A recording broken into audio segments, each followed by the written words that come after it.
It's a few things that I want to talk about here at FlashFilm Academy. And if this is your first time on FlashFilm Academy, you got to know that this ain't the channel that we don't talk a lot of camera creativity. We talk a lot of business, right? And if your favorite guru, that's out here doing it, if they're not talking about pivoting a little bit, they may not be leading you in the right direction. As a content creator, we're getting it from both sides. We're getting it from the cell phone side that's creating competent, capable videos in your pocket that are 4K, that are magically lit, that locks on faces, that automatically adds background noise, that automatically white balance right in the palm of your hand with software like CapCut. That I got a 9-year-old that's editing on CapCut.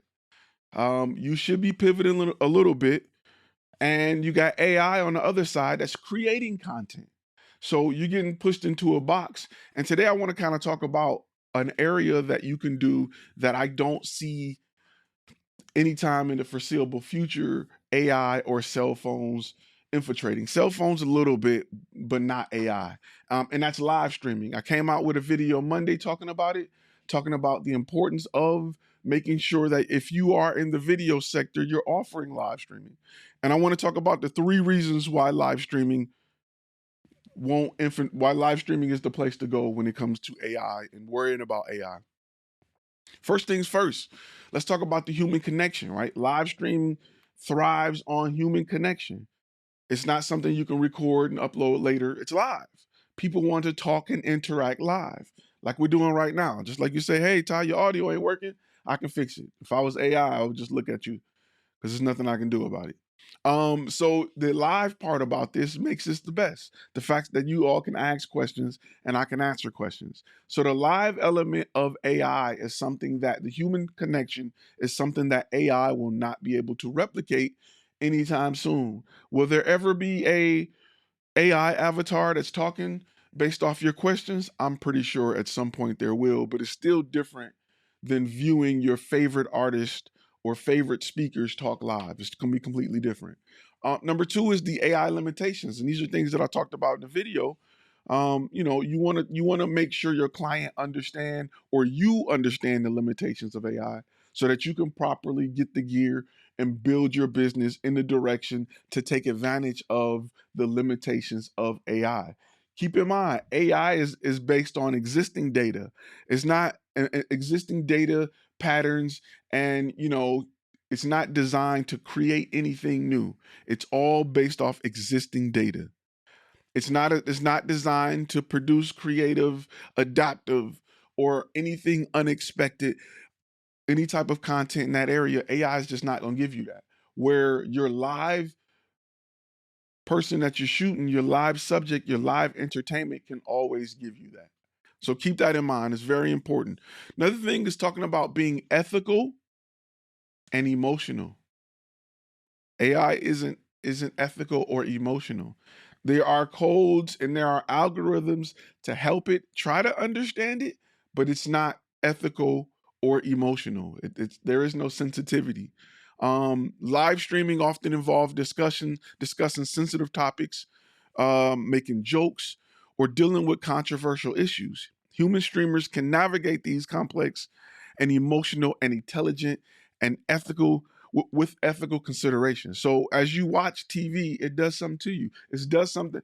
The reason that it's live and you can, empathize or sympathize or laugh with the audience is something that you won't get from AI. AI has its place, and there are things it's going to completely replace the easy tasks, but it's very difficult for it to replicate the live feeling. So if you are a content creator, you may want to start to think about live offerings if you do any type of video or even podcasting. um AI can enhance live streaming through automations, content suggestions, and technical improvements. The core aspect of making a live streaming engaging and unique is up to the human, which is up to you. It's something you got to think about as you create live streaming, as you look for ways to survive in an industry that's going to get very slim. It has no heart and soul. Just like, yeah, director DXDW said on TikTok, it has no soul. So these are things you got to think about. All right. If you got questions about it, let's talk about it. If you go to FlashFilm Academy, and you know what, right now, we're running a little special over there. That's all I'm gonna say. We're doing something a little special over there. If you know, you may want to check that out. You may not. It's up to you. You may also want to check out our free content cash course that we got. That ain't it. This is 2 easy payments for free 99. You may want to check that out over at flashfilmacademy.com. All right. Now that you know, if you go to Ty's list at flashfilmacademy.com, I have a list of some gear that I like to use for live streaming. And I'm going to tell you this, live streaming, for those who have never done it, never thought about it, is one of the highest paying gigs you can get in all of video. And it's one of the most consistent paying gigs you can get. Because usually when you get clients that want to live stream, they live stream often. They don't live stream once and that's it. They live stream often. So if you got questions about this, post them in the comments while I'm still here. I'll jump on a few before I slide out because I wanted to make it short and sweet. As far as you know, making sure we punch you in the throat and get out, and which we would have did other than our little technical issues when we go to 20 different platforms. I think right now we're on TikTok, Instagram, YouTube, Facebook, and Twitter all at once. All at once. One signal doing it once. So it is what it is. Um, it is what it is. So big shout out to everybody. And I think, you know, the thing you have to be mindful of, you cannot be the type of person that just pushes off technology. You can't be the type of person that ignores technology. You can't be the type of person saying, oh, it'll never do better than me. We'll never use it. Oh, this, that, and the other. You have to embrace it. You have to be the first to embrace it so that you can use its features to sell to your clients and customers. Um, Sam T, good question. He says totally off topic, which is all good. All questions are good questions. In your course, you talk about getting testimonial videos. Do you have some high quality examples? Then you mentioned how to how phone type testimonials work. I think, oh, okay. So yeah. So what I was saying was handheld, personal quality videos work. Yes. So this is the thing, Sam. I'm gonna touch on that a little bit because in the course, I go into deep detail on what you need to get and why you need to get it. And I tell you how to get it. Um, there are some examples, but I will post them in the community only because I don't want to send a lot of traffic because I'm still using those pages to generate business. And usually when I post them publicly, I get a whole bunch of people go there and it throws off my algorithm and my ad numbers and everything. So I will definitely post that in the community for sure. Basically, he was talking a lot about testimonials, right? When you nothing can help your business more than testimonials. Let me say that. I don't care how much video you have, I don't care how good your portfolio is. You need people saying, "Hey, this company solved my problem. I had a problem. This company solved my problem." If your testimonials aren't built around that, and I go a lot into it in module one on the master course, which just comes with our membership, so you can kind of get an idea. I go a lot into getting testimonials that make you money. We don't want testimonials that help us look good. We want, and that's maybe a lot. I'm gonna give you this is too much. I'm gonna say the rest for the gold member side, but the goal is to get testimonials that convert clients. That's it. Catch somebody on the fence and flick them off. That's it. Good looking out on the super chat, man. Appreciate it. Good looking out. He said it's been long since he caught me live. The last was when you canceled your gold membership on YouTube. Absolutely. So listen, this Wednesday, 6 p.m. Central, we're going to go live again, but I'm going to bring my gold members with me. We're going to do a few minutes live before we jump into our accountability meeting. So if you're watching, make sure you watch Wednesday because you're going to get the opportunity to see gold members and kind of see what we go through and what we talk about on the membership side of things, where we kind of touch on a lot of really hard questions and we're really direct on those questions. Plus we have, let's say for instance, you're in a niche and your niche is you're working with bakers. Let's hypothetically say that. Um, we may have other content creators who are currently working with bakers and they're 2 steps ahead of you. Well, what's their input? What's their feedback? What do they think about it? So it's just something to think about.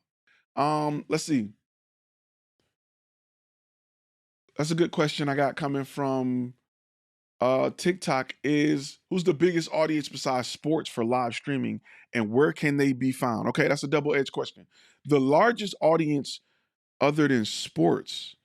And real quick, Elijah, again, let me say thanks for showing the love, bro. I appreciate you. Let me post that up here again. Um, so I don't do any sports live streaming. That is the lowest amount of money you can make live streaming when it comes to sports. Let me tell you why. The audience is low. If you do little league sports, the only people who want to watch that are the parents. Well, it's only 20 people on each team. That's 40 people. That's only 80 parents. That's my cost divided by 80 parents. I don't want to do that. I want to, corporate live streaming is where the dollars are at. Corporate live streaming is everything because you'll live stream an event that they want to capture, they want to show internally, they want to pay to have it sent to multiple websites, they want interaction from their employees. Corporate live streaming is where the bag is at. Corporate live streaming companies spend anywhere from, if you get something that require multiple cameras, you're looking in the 30, 40, $50,000 range. And you can go upwards of, you can go millions, really, depending on how crazy the event is, how many cameras you need. For something simple, I've done a simple shoot that was, I'm gonna say at least double digits. I mean double digits before the comma, for something simple. But it just depends what it is. It's so many upsides in live streaming. It's multiple cameras. Is do we want client interaction? Do we want to show their questions on screen like I'm doing here? Like all of those are upsells, and people need to know about those. People need to know about those features so that they can decide on how well they want their live stream. Do they want to go to multiple platforms like I'm doing here? Do they want to take questions from people? Those are all upsells. Tim had a great question. He says, "What do you think about removing producing live stream? What do you think about remote producing live stream? Meaning they already have their setup and their camera and their location, but you come in remotely and run a show and bring it out as a guest." So I've been a part of both, right? I've had companies say, "Hey, we got this big live streaming event here in LA. You in Dallas, we want you to go to this person's house and set up everything on their end so that we can tap into it and be a part of it." That's a little different um than what you're saying. I personally, I don't like doing remote live streaming, meaning the client has all the equipment and I'm doing all the mixing and matching, only because one, if the client has a ton of equipment, they're not going to the you're not see this. Let me say this real quick, and let me. This is something that if you don't remember anything from here, this is something that you really need to understand, right? Here at FlashFilm Academy, we want to get the idea of being a photographer or videographer out of your head. Stop being the creative. You are now the project manager. And why do I say that? Because project managers make the most money. They're director of the movie, right? You are the project manager for the client. You are no longer responsible for pretty pictures and video. You are responsible for the results that the client is paying for. Stop being the pretty picture guy. Stop being the guy who's responsible for making it look good and be responsible for the complete project. Now, as the complete project manager, I'm responsible for the footage that comes out of these cameras that never set up. I'm responsible for that. And I don't want to be responsible for somebody else's gear. I want to do it all. I don't want to just do that. So I personally stay away from things like that. Sam Jackson, what's going on, man? He asks, how do I find corporate clients and how do I price extra features? Those are things we talk about heavily in module 1, 2, and 3. But I'll sprinkle a little bit on you. I'm not going to give you the whole breakdown because we got a whole section that's dedicated to teaching you. And I'm gonna be honest with you. The most important thing is this. Those answers aren't as simple as you think. One, we don't go looking for clients. Clients come looking for us. Well, how do we do that? By being where they look. Plumbers don't knock on your door. They don't knock on your door and say, "Hey, I was wondering if you got a leaky pipe I can fix." They don't do that. For some reason, content creators think we're gonna go after them. Nah. If you notice, Other businesses are where you look. So how can I be where they look? How can I know where they look? That's the question. That's the question that should be answered is how do I know where they look? How do I know what they're looking for? And how do I know they're going to choose me? Those are the three questions that are more important than where are they. We have this mindset that we can run up on business and sell stuff. It don't work like that. Right? There's emergency rooms in your area just in case you slice your finger open or you get hurt. And then you go running in the door with your pain. That's the goal of your business is to build it to be an emergency room. You know what also happens in emergency rooms? People aren't price shopping. When you go knocking on people's door trying to sell them something they don't need, you face two major objections. One, they're not going to spend money because they don't need it. Two, you need to convince them that they need it.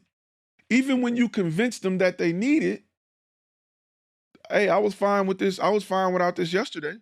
Why would I spend a lot of money buying it today? That is why a lot of guys run out here and they're selling photo and video and they're saying, hey, nobody want to spend no money. I ain't making no money doing this. How can I make money doing this?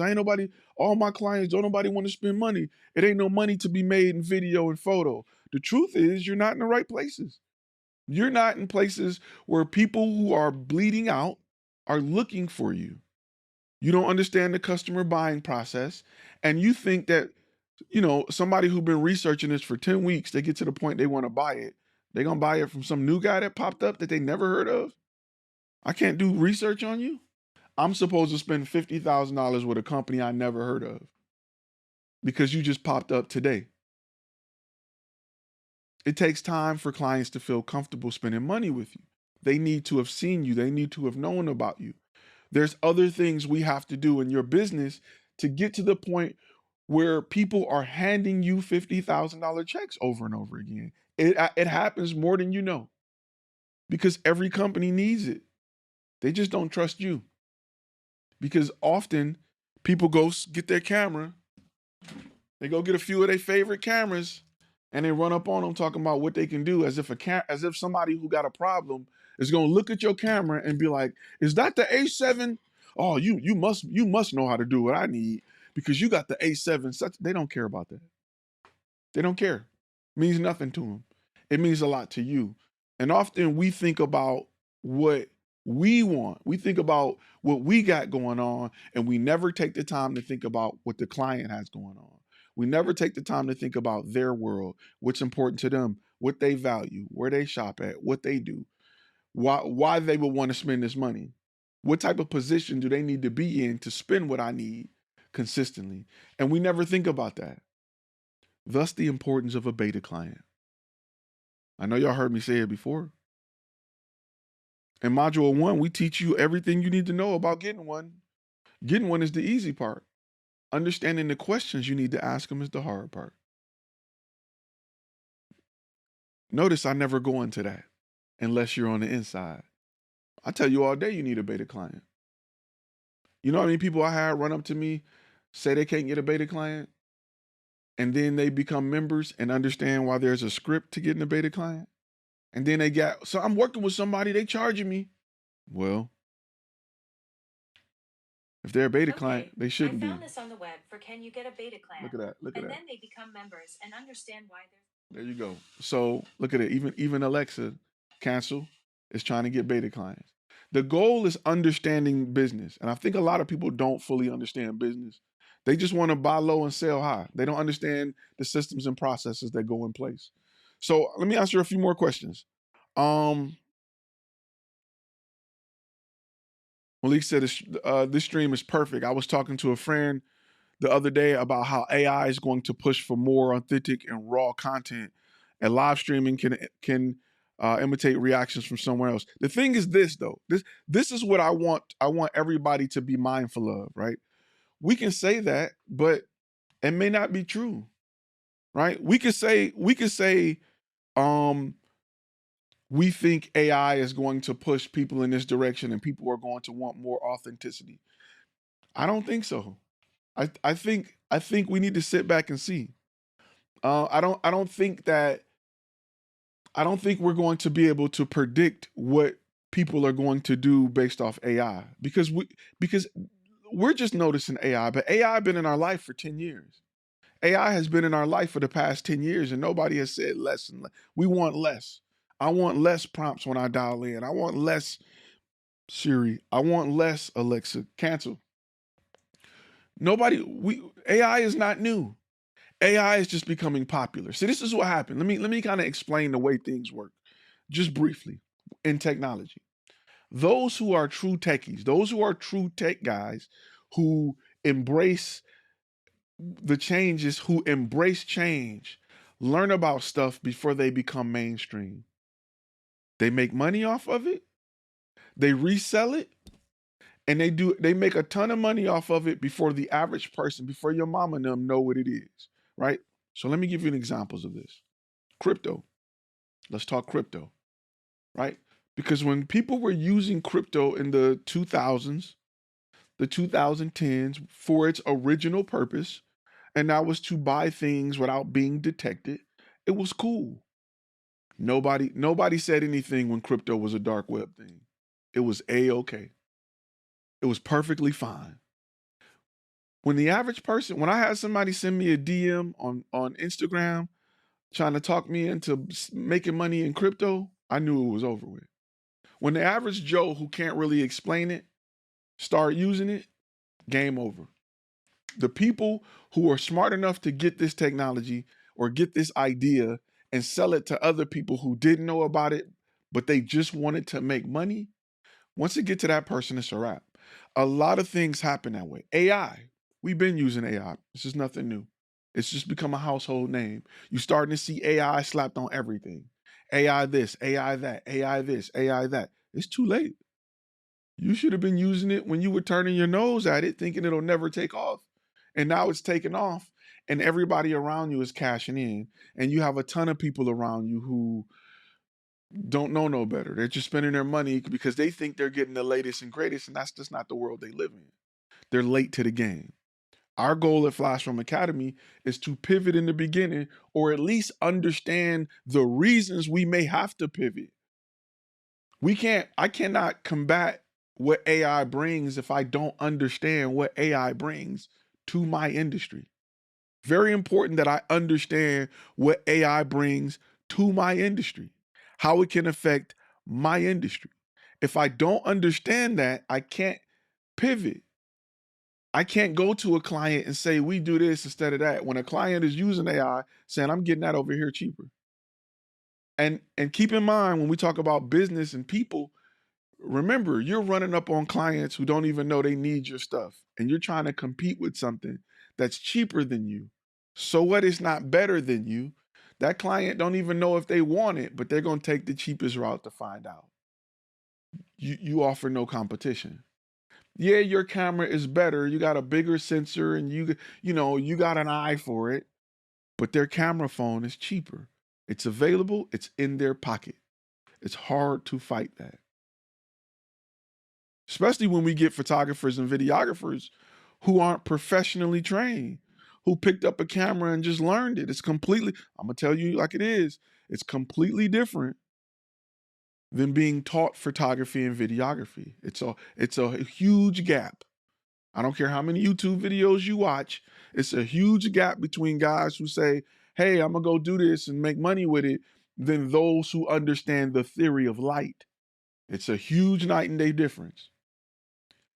AI is going after the guys. AI understands the theory of light. So all the bottom end photographers and videographers, you're gonna be the first to go. Sorry, not sorry. We got to keep it real. So again, let me talk about unless we get some more questions coming in. Another great question. Endless Cinema Production said, I have your course. I'm still trying to figure out the niche part so I can get a beta client. If walking and talking to someone fail, what would be the next option? If walking in and talking to someone fail, what would be the next option? Okay, that's a great question. And these are kind of gold member questions, but we're gonna go over a little bit while we're here for those who aren't members to kind of understand some of the things we talk about. Endless. Let me tackle the first part of this question. the way I would tackle it for my gold members, and then let me tackle the second part of this question. The niche.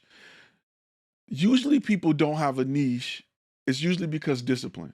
Let's be honest. You got to pick something and stick with it. And it's the hard, harsh reality of this industry.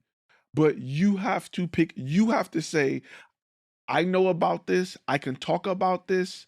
I'm going after this. You have to pick it, live with it, rock with it until you decide that this doesn't work. Well, that's weird. There's been plenty of times where I've found things that work. That's super weird. See, this is why you can't go on 20 different things at once. Let's go. So you have to find out that the niche that you're in don't work for you. The only way to do that is to go do it. Is to go learn and say, "Hey, I don't like these people. I'm not this ain't it for me, chief." That's the only way to do it. That's the only way to learn about it is to say, I went and talked to Dennis. I don't want to work with Dennis. Or, hey, I went and talked to, I use this example all the time. I went and talked to barbers. One, I don't like barbers. So something to definitely think about. Hold up. This will happen when you everywhere at once. Make sure you guys can hear me loud and clear. We'll give it a second. But as we talk, this is the thing that you gotta be mindful of. Is you may go into an area and not like the area. You may go into it, you may go talk to some people and not like the people. Let me double check this. Give me a second, y'all.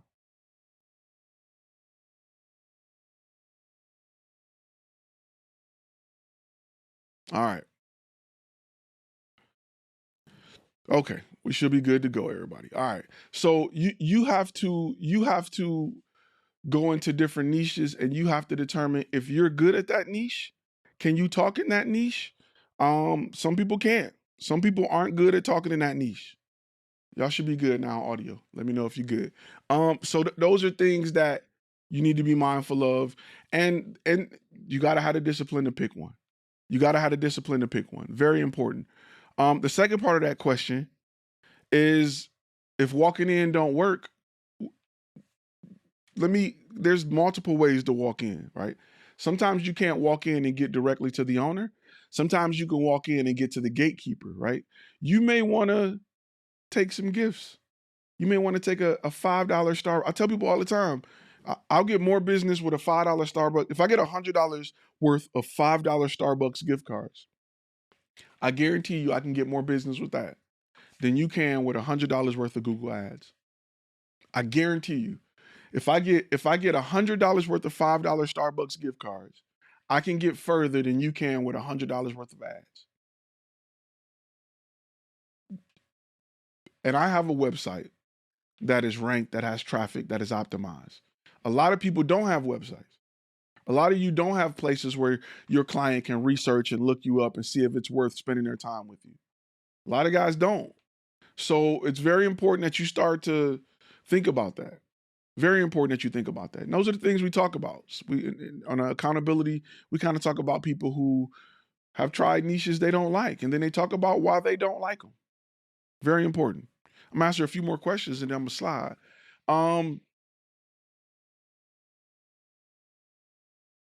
Let's see. With Sora, if I can get an AI drone shot right now of any place in the world, even me as a video producer will use Sora to get drone shots if it means giving value to the client and still charge. Absolutely. You should be, the goal is you should be using these tools to charge your client until your client can download these tools on their phone. You should be doing that. You should be getting ahead of it. Sora AI has already announced that it will be available to the public by the end of the year. You should already know that. You should already know that. So, you know, Long Visual says if you're a beginner, would you focus on the fundamentals before starting a business? Yes and no, right? Let me tell you this. How do you know what to work on if you don't know what business you're going to go after? Right? The fundamentals, I think, you should have the ability to shoot. You should have the ability to set up a 3-point lighting setup. You should have the ability to shoot a talking head and capture great audio. Those are the 3 things you should be doing, bare minimum. And next is being better at B-roll. But I think everything else, even your gear purchases, come from understanding who your target audience is. You don't know what lenses, what glass to buy. You don't know what cameras work best for your business if you don't know who you're going after. See, a lot of people want to spend the money and hope that the products and tools tell you which direction to go. You got to make that decision first. And when you make that decision, then you buy and you move accordingly, right? Depending on what position you play in football, determine what pads, what gloves, what jersey number you got. It determines what practice you go to. It determines what size cleats you have. And I mean size as far as grip and running. You know, linemen have different gloves than wide receivers. You have to know, you can't equip yourself until you understand the position that you choose to play. And until then, you're just buying a bunch of junk just to look cool. You're faking it until you're making it. So it's very important that you think of things a little differently as you grow your business. It don't take you being the best. The mindset of I need to be this great creative who can shoot all of these movies with Black Pro Mist filters and Alexas is BS. Because guess what? That tree trimming company that's around the corner from you, they need content. That roofing company that's getting $100,000 a roof, they need content. That landscaping company that's getting ready to get things going because it's springtime and they're getting ready to go out and cut and they want to grow their business and add another 50 lawns, they need content. It's a lot of companies around you that need content. You're just overlooking them because you're looking at people or Pepsi. It's more in between than people and Pepsi. You don't have to go that large with your ideal client. There's a lot more clients that are available to you that you're just overlooking because you're not thinking of them. And they have budgets. They got $5,000, $10,000, $20,000 to spend on content or social media management. They have the money. They want to get the business. They don't know who to go after to get it. And when they look for you, you're not there because you were just a videographer and not a videographer that specialized working with tree trimming companies or service-based businesses. So they don't know who to hire. They think you shoot commercials because your demo reel is music videos and pictures of your kids. They don't know what you do. They don't see other companies like themselves within your page and your reel. They don't know what you do. They don't feel comfortable with your ability to solve their problem. Their problem is not creating video. Their problem is creating content that drives clients to them, creating content with calls of action. That's their problem. Nothing about what you offer says you solve their problem. It just says you make pretty pictures. And we need more than pretty pictures. We need way more than pretty pictures. All right. So with that being said, I didn't see no more questions. I'm gonna slide out. Any last questions? Let me see. Yeah, I got any last questions? If not, I'm gonna see y'all on Wednesday at 6 p.m. Central Standard Time, where we're gonna jump on this thing and bring in a few gold members and just show you guys how we do it. All right. With that being said, I'll see y'all in the next video. You've been listening to Content and Cash, a FlashFilm Academy podcast. Make sure to subscribe to the YouTube channel and go to our webpage at www.flashfilmacademy.com.